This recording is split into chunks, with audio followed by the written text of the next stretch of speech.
Ladies and gentlemen, I've been wondering forever if full frame was really worth it. At the time of recording, I am currently using a Sony FX30 with a Viltrox 27mm 1.2 lens. It's exactly what you're seeing right now. It's on Cine EI mode, set at 250 with a 24 FPS shutter of 1/48.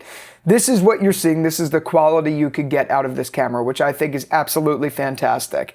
I bought this camera 6 months ago, and I have forever regretted that decision, which is really weird. I'm gonna be completely honest with you. I've regretted this decision for a reason that is extremely hard to quantify. I didn't think that I didn't think that I'd be able to get any quality any better than this camera when I first got it, and it looks excellent. Like this is truly a full frame competitor. But something along that journey, along these, I think it's 6 months that I've had the camera now, I've literally, like I said, regretted it every day because it wasn't a full frame camera. To the point where my crazy cravings for full frame just eventually took over, and I ended up getting the current deal that is on the Sony A7IV. And here it is. I have it right here. This is the Sony A7IV with a Viltrox 20mm f2.8.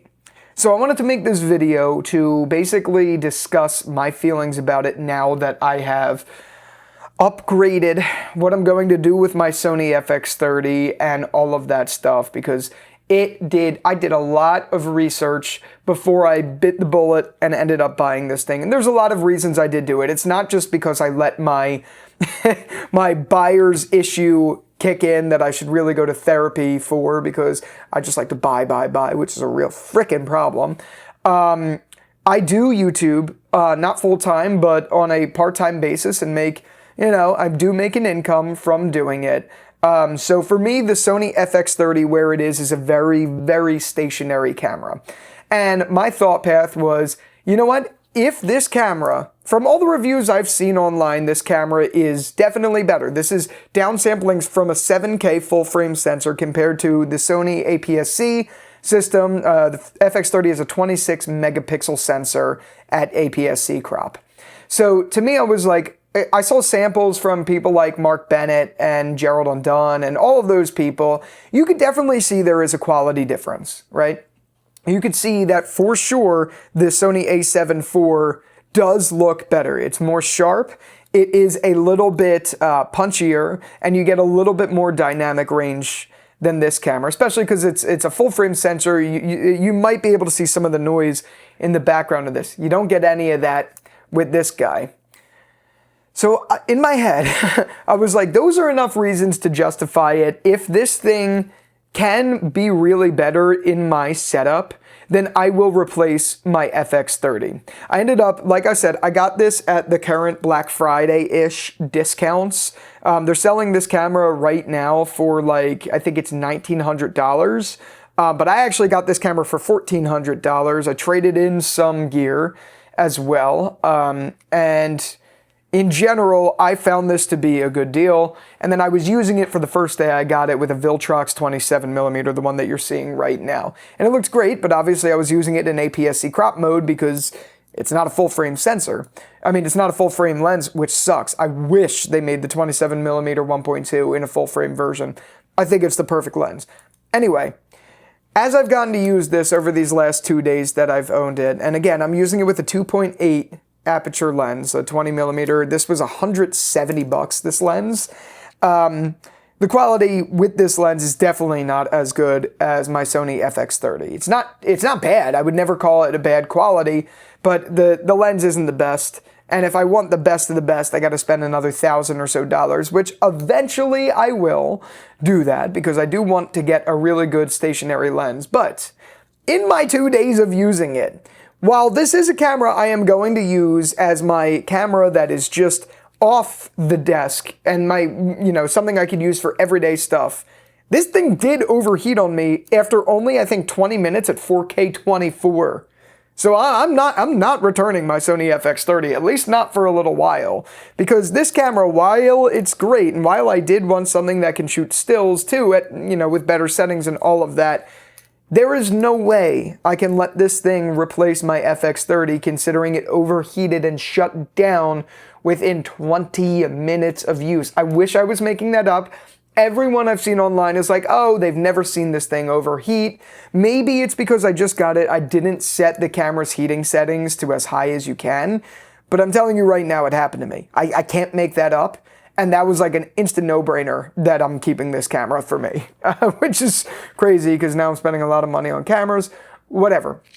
My overall point is I just wanted to make this video. I'm not going to do a side-by-side test. Get subscribed because I do plan on doing side-by-side tests. I've only owned this for 2 days, so I can't really give it that much yet, and I haven't really used it extensively.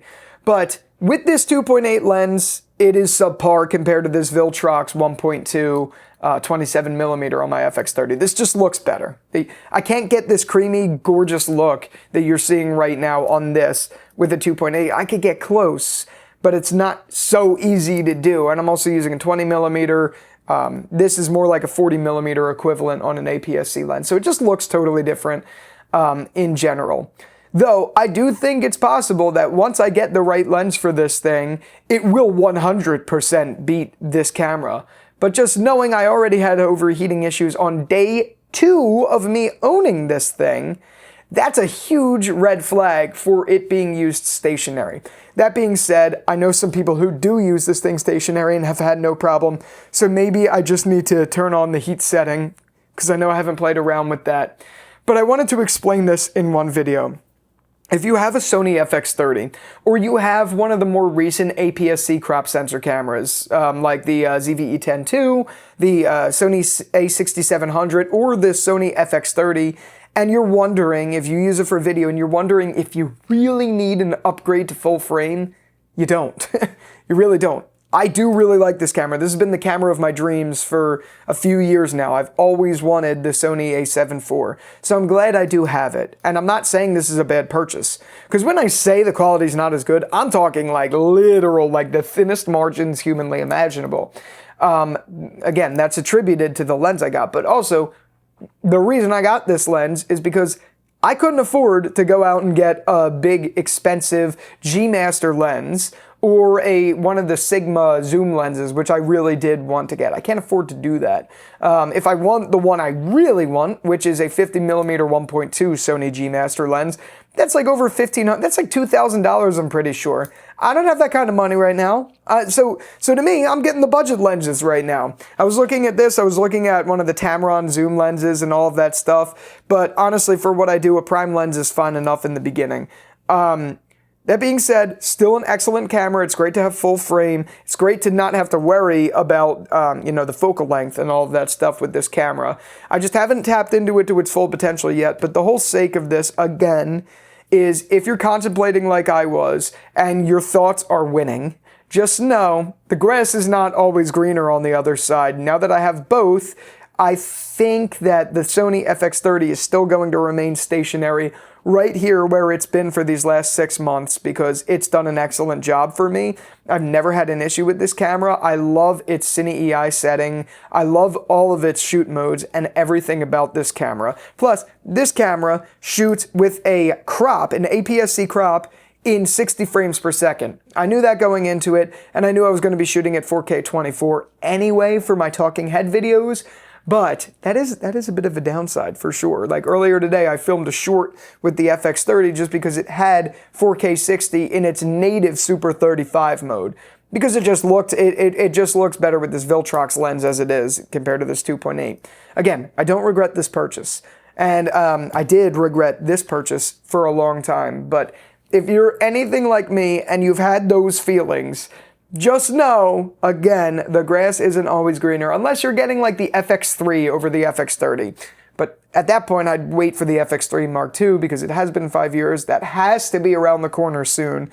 I think you're getting plenty good enough quality with this camera that you don't need to like freak out. No one is really going to notice the difference unless you're a tech freak like me who is like looking at the littlest details and pixel peeping. My general audience on my main channel definitely has no idea when I'm using this camera that I'm using right now over the A7IV. So hopefully that helps you.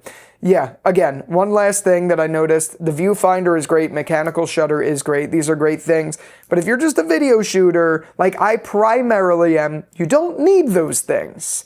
But I didn't have a direct camera. I had other point and shoots that had a mechanical shutter that I actually traded in for this thing. So to me, it's worth it for those reasons. But again, if you need it for anything other than video, maybe worth it. If you just need it for video, keep your FX30 or consider it.